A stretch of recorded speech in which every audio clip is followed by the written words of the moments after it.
ఇదిగో సమస్తమును నూతనమైనవిగా ఎలా చెప్పారు? ఏం చెప్పారు?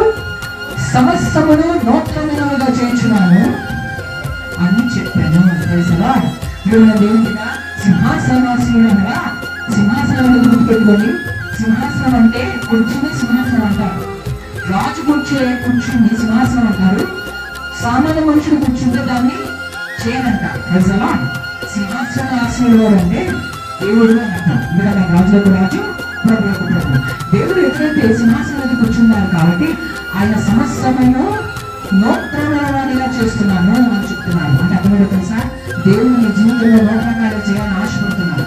ఒకటి నువ్వు చేస్తే సరిపోతుంది, ప్రార్థన చేయాలి.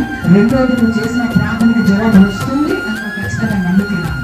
మనం డాక్టర్ దగ్గరికి వెళ్తేనే మనం నమ్మాలని ఆశపడతాడు. డాక్టర్ గారు